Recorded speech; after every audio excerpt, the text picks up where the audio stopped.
So it's great to be back. This is my fourth or fifth time here. I came 3 times with Schechter, once with Mesa Boogie years ago. So it's such a privilege to come back. I was so young the first time I came here, and it had left such a significant impression on. I was in my 20s, and I was just kind of growing up still. And I grew up in a real small town, 100 people, 200 people, a little place called Rockwood. The first real thing I did with Schechter was coming to Asia, and that was sort of the introduction to opening up my world. And I remember the first time I came here, it was kind of overwhelming.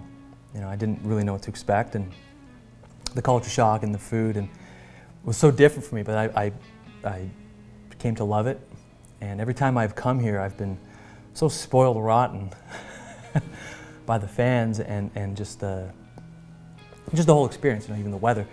So it's great to be back. And last night was sort of a good reflection on the state of guitar in this country.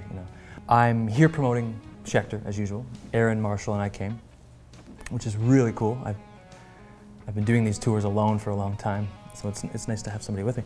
And I put out a new record in, I think it was February or March, called Child of Bliss, which is the English translation of my wife's name. Her name is Sachiko, and it means basically child of bliss, happy child, perfect child, something like that. And I thought there was just something cool about that. And then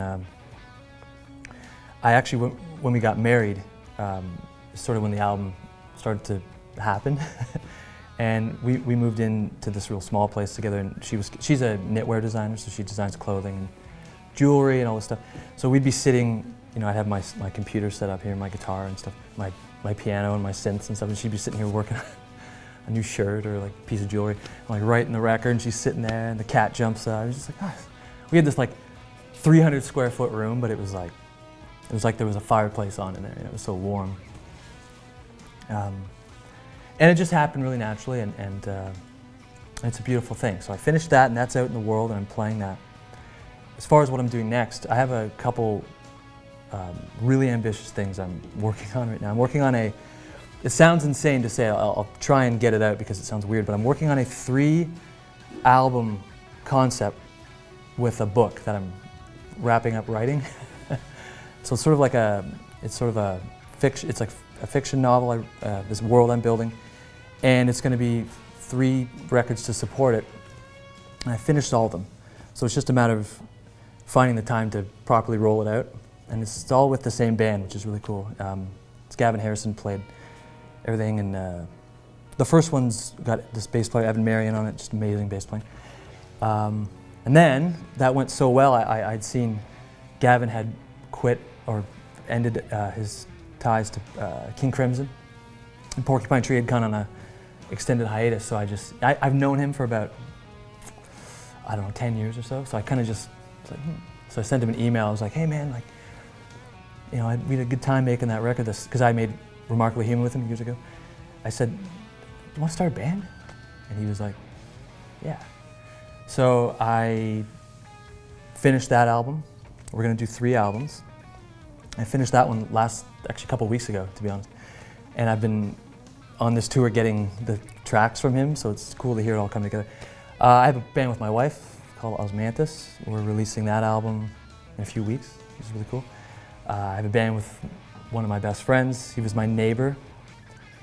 And I would go, it was during the pandemic, I would just go over to his house with my acoustic guitar, right beside me. I'd go over just bare feet, my acoustic guitar, just walk over, down to his basement, and we just write tunes. And we're putting out our 3rd album, and it's a band called Archival, where I sing in that band. I try to sing in that band. And I gotta feel that I have way too much, I spend my whole day at the piano, so I'm just always working on stuff. And I have a couple other things, but it's at this point I have the material wrapped for 10 solo albums. So I wanted to finish the 10, that sort of milestone with just a big project. So 8, 9, and 10 will be this kind of big release, and then I've got all these other things. And that's where I'm learning, I think I want to go next is more of the collaborative route, because sitting in a room now with somebody, whether it's writing lyrics or just like reharmonizing something they came up with, and just sitting there and being spontaneous and writing in a room with somebody, whether it's this gentleman from a band called Crownlands, Kevin, we're making this record together, whether it's with Ben or even my wife, there's something now sort of propelling me forward with the collaborative approach. So that's kind of where I'm at now.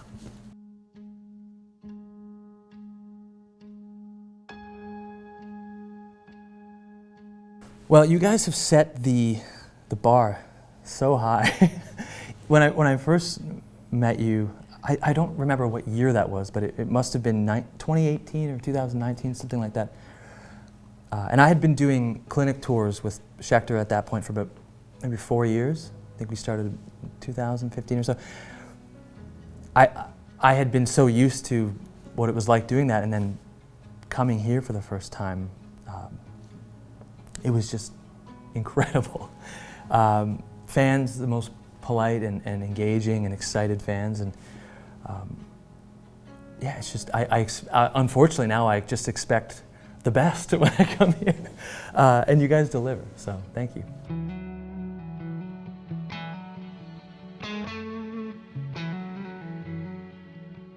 Ooh, yeah, I'm coming up to the 10-year anniversary. I think next year will be the 10th year, and we're doing some special stuff for that. A bunch of new colors, and there's going to be, I don't want to say too much, but there's going to be a new in-between line. So there's like a mid-tier coming, which is very exciting. So yeah, it's a bit of a secret, yeah. But 10 years, I mean, it's crazy to think 10 years, and especially at a time when I put it out in a time where everybody was kind of playing humbuckers and active pickups, axe effects, and just more of that gent style was really big when I started putting my guitars out, and I was terrified that, I was like, why are they letting me put this guitar? It's a 3 single coil Strat, essentially. Okay, we'll see how it does. And when we put that Green Diamond series out, it was crazy, because there was nothing kind of like that guitar either. And I was kind of the only one at the time doing this instrumental thing that was playing true single coil pickups. So there was kind of this missing, there was a hole in the market, I think. And the guitar was affordable enough, and the colors were new-ish. You didn't see a lot of guitars with those colors at the time.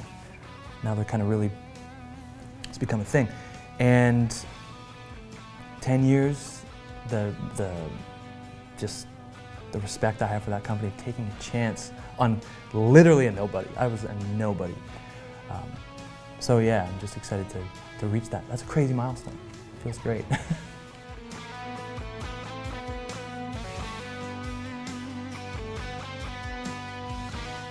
I think the entire discography, or my history as a musician, you can, if you decide to go down that path and listen to everything from the beginning to the end, you definitely hear somebody, and even now, somebody who is just trying to figure it out and trying to. I find it very difficult to properly express myself, like very difficult. Music's kind of been a little bit of that way of, speaking a new language, or at least trying to get something out. And when I met Sachiko, I asked her to marry me after like 3 months. I fell so dangerously in love with this woman, like brutally in love with this woman, that the music just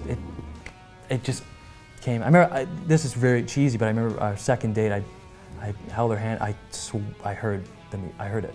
I was like, I just went from here and just all the way up into okay. And it just was there. So it was weird, but that's probably why, because it had nothing to do with guitar. That record has absolutely nothing to do with guitar. None of it was written with a guitar. It was all written on the piano. So that's why, you know, I play these songs live now. There's more room to improvise and mess around. Can reharmonize stuff, different triads and stuff. But that's why maybe the record sounds the way it does, because it was made with my heart instead of my head. Yeah, I think so.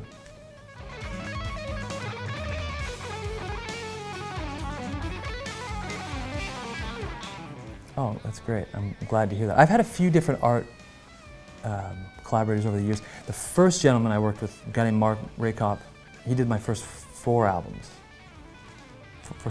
Up until Remarkably Human. I met him at an art show in a town I was living close to called Guelph, Ontario. He was doing this like amateur art show, and he was much older. I think he was 50 at the time. I might have been 22, 23.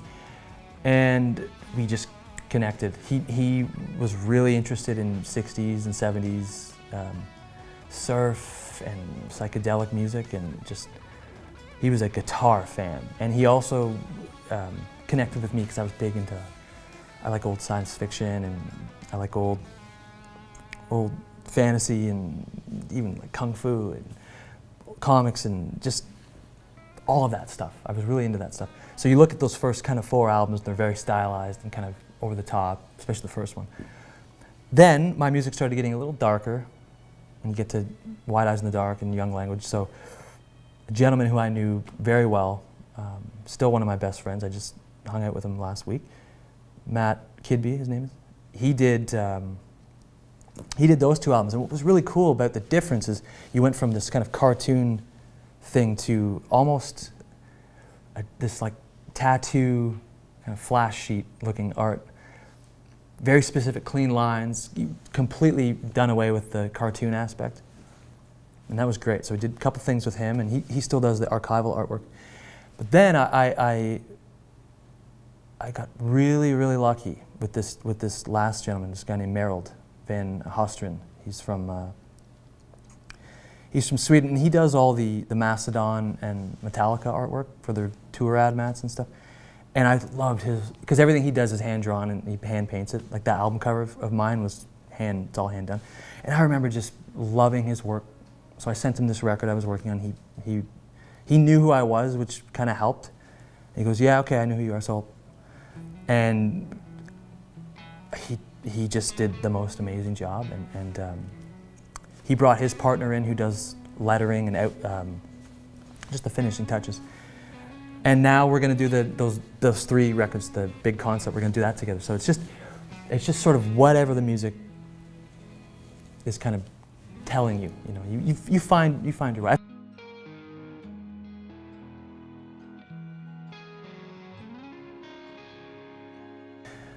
Thank you.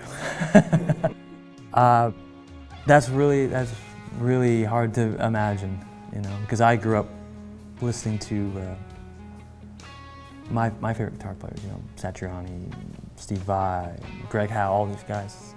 And to think somebody has that relationship with my music is sort of hard to believe. You know? So thank you very much. I hope you are getting something out of it. I put my identity in the music, so you're just hearing me. So I hope you like it.